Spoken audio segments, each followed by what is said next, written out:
हा एक असा धोका आहे ज्याकडे दुर्लक्ष करता कामा नये. नॅनोप्लास्टिक्सबद्दल ते किती सर्वव्यापी आहेत आणि त्यांचे हानिकारक जैविक परिणाम याबद्दल मी जितके अधिक शिकलो आहे, तितकीच मला नक्की काय चालले आहे त्याचा आताच्या आपल्यावर आणि भावी पिढ्यांवर किती परिणाम होणार आहे याबद्दल खूप खूप चिंता वाटते. आणि ही गोष्ट खूप गंभीर आहे. पण मला वाटते की लोकांनी हे समजून घेणे खूप महत्त्वाचे आहे की कदाचित तो प्लास्टिकचा मोठा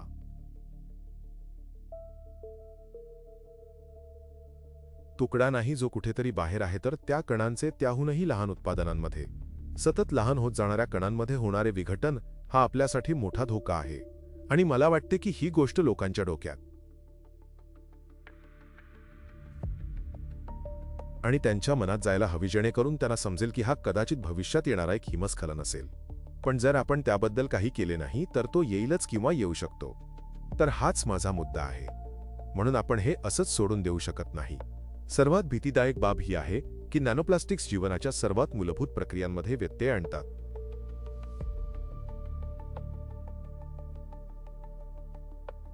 त्यांचा इलेक्ट्रोस्टॅटिक चार्ज बंध तोडतो, जैवविद्युत संकेतांना विकृत करतो आणि पेशी व संपूर्ण जीवांमध्ये अस्तित्वात असलेला सुसंवाद नष्ट करतो.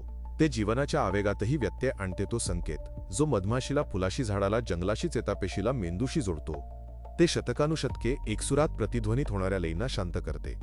हा एक असा धोका आहे ज्याची वाट पाहता येणार नाही. त्याचा सामना आत्ताच केला पाहिजे. हा अस्तित्वाचा प्रश्न आहे. आपण कितीही संशोधन करू शकतो आणि वैज्ञानिक समुदाय जे काही करतो ते करू शकतो, पण जोपर्यंत हा धोक्याचा इशारा लोकांपर्यंत पोहोचत नाही तोपर्यंत काहीही बदलणार नाही. बरोबर? ही आता विज्ञानाची समस्या राहिलेली नाही. विज्ञानाला जे दाखवायचे होते ते त्याने स्पष्टपणे दाखवून दिले आहे. कदाचित पुढच्या काही वर्षांत आणखी 10 अभ्यास समोर येतील. बरोबर? आणि मग काय? बरोबर, जोपर्यंत आपण बदलत नाही आणि हा बदल जनमतावर आधारित आहे. मला आपल्यामागे असं काहीतरी ठेवायचं आहे जे आपल्या भावी पिढ्यांसाठी राहण्यायोग्य असा वारसा असेल. आणि हाच तो शुद्ध उद्देश आहे जो आपल्या सर्वांमध्ये समान आहे. जर आपण आपल्या स्वतःच्या आरोग्याशी जोडले जाऊ शकलो तर मला वाटते की हे आपल्या सर्वांसाठी एकत्रितपणे यावर कृती करण्यासाठी अधिक शक्तिशाली आणि अधिक आकर्षक ठरेल. मला वाटते की हा एक खूप महत्त्वाचा मुद्दा आहे. आणि मला वाटते की सामाजिक स्तरावर आपल्या सर्वांना आपल्या ताळेबंदात डॉलर, पाऊंड, युरो आणि रुपयांच्या पलीकडचा दुसरा पैलू समाविष्ट करावा लागेल. बरोबर? तो म्हणजे आरोग्यावरील परिणाम. आणि मला वाटते की तो ताळेबंदाचा एक भाग असलाच पाहिजे. कारण जर आपण जगू शकत नसू किंवा चांगल्या दर्जाचे जीवन जगू शकत नसू तर आपण पैसे कशासाठी कमावत आहोत? मग आपल्यासाठी आणि भावी पिढ्यांसाठी बाकी सर्व काही निरर्थक आहे. मला वाटते की कदाचित मी हे करण्यामागे एक कारण हे आहे की आपल्याला हे करण्याची गरज आहे. हे केवळ एका उदाहरणाद्वारे दाखवून द्यावे. माझं हे मोठं ध्येय आहे की मी या समस्येवर तोडगा काढण्यासाठी आणि लोकांना यावर विचार करण्यास, बोलण्यास आणि त्यानुसार कृती करण्यास मदत करू शकेन, जेणेकरून हे जग भविष्यासाठी केवळ एक वाईट ठिकाण न राहता एक चांगले ठिकाण बनेल. विशेषतः पुढच्या पिढ्यांसाठी, माझ्या मुलासाठी, कुटुंबांसाठी आणि अर्थातच जगभरातील सर्वांसाठी.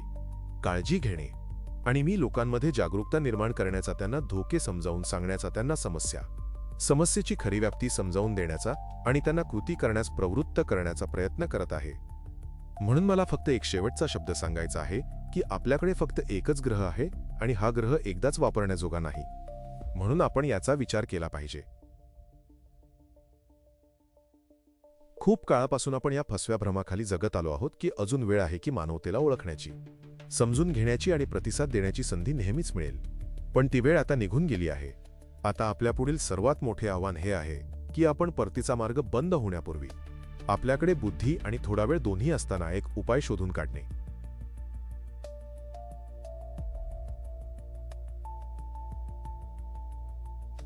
पण हे घडण्यासाठी संपूर्ण मानवजातीने जे काही घडत आहे त्याचे खरे स्वरूप आधी समजून घेतले पाहिजे. तरच आपण आपले पूर्ण लक्ष योग्य दिशेने लावू शकू.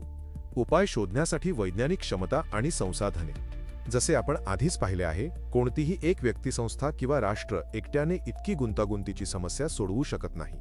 अलात्राचा वैज्ञानिक समुदाय 2 दशकांपासून या उपायाचा शोध घेत आहे.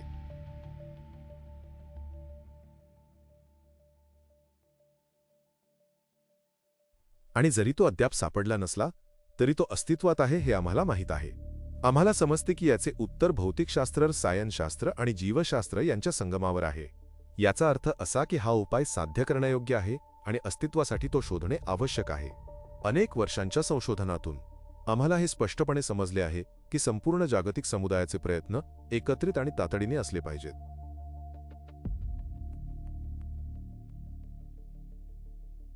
आपल्यासमोर एक मोठे आव्हान आहे, ते म्हणजे केवळ एका टेस्ट ट्यूबमध्ये किंवा एका जीवामध्येच नव्हे तर संपूर्ण जीवमंडळात सूक्ष्म नॅनोप्लास्टिकची विद्युत भार जमा करण्याची आणि टिकवून ठेवण्याची क्षमता काढून टाकण्याचा मार्ग शोधणे आणि हे मानवजातीला, ग्रहाला किंवा पृथ्वीच्या चुंबकीय क्षेत्राला हानी न पोहोचवता करणे.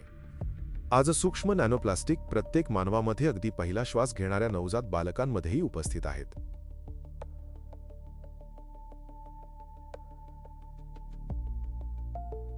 खरं तर गर्भाशयात वाढत असलेली न जन्मलेली बाळं आधीच या सूक्ष्म कणांच्या संपर्कात येत आहेत, आणि आता मानवी अंडी व सिमेंट्स देखील नॅनोप्लास्टिकमुळे दूषित आणि प्रभावित झाली आहेत. इतिहासात पहिल्यांदाच आपण अशा एका शत्रूचा सामना करत आहोत जो या ग्रहावरील सर्व जीवसृष्टीला धोका निर्माण करतो, आणि जोपर्यंत आपण आपला मार्ग बदलत नाही तोपर्यंत हे संकट अधिकच गडद होत जाईल. नॅनोप्लास्टिक खरोखरच संपूर्ण मानवजातीचा आणि आपल्या प्रत्येकाचा एकमेव खरा शत्रू बनले आहेत. मला हे सांगायचे आहे की ही भूराजकीय शत्रुत्व किंवा आर्थिक युद्धांची वेळ नाही.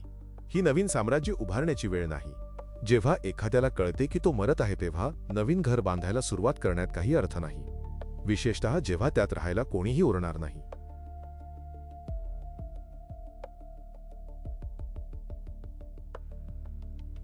आणि सर्वात महत्त्वाचे म्हणजे आपल्याकडे आता लष्करी संघर्षांसाठी वेळ नाही.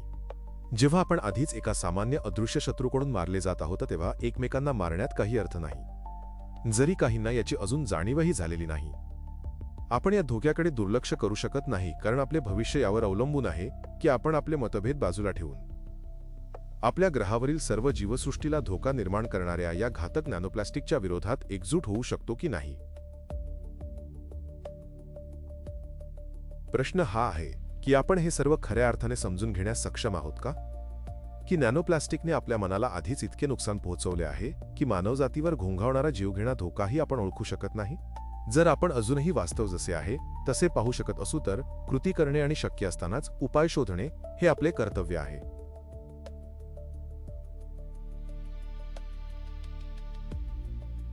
आपण ही जबाबदारी पुढच्या पिढीवर ढकलू शकत नाही, कारण जर आपण आता उपाय शोधण्यात अयशस्वी झालो तर कोणतीही खरी पिढीच अस्तित्वात राहणार नाही. आणि हे माहीत असून ही हार मानणे म्हणजे स्वतःशी, आपल्या कुटुंबाशी, आपल्या मुलांशी आणि संपूर्ण मानवजातीशी विश्वासघात करणे आणि या ग्रहावरील सर्व जीवसृष्टीला हळूहळू आणि अटळ मृत्यूच्या खाईत लोटणे होय. आपल्यापैकी प्रत्येक जण जर अजूनही हा धोका समजून घेण्यास सक्षम असेल तर या प्रयत्नात काहीतरी अर्थपूर्ण योगदान देऊ शकतो. केवळ एकत्र येऊनच आपण हे प्रचंड आव्हान सोडवू शकतो आणि आपल्याजवळ असलेली सर्वात अनमोल गोष्ट म्हणजेच जीवन वाचवू शकतो. जीवनासाठी लढणे योग्य आहे.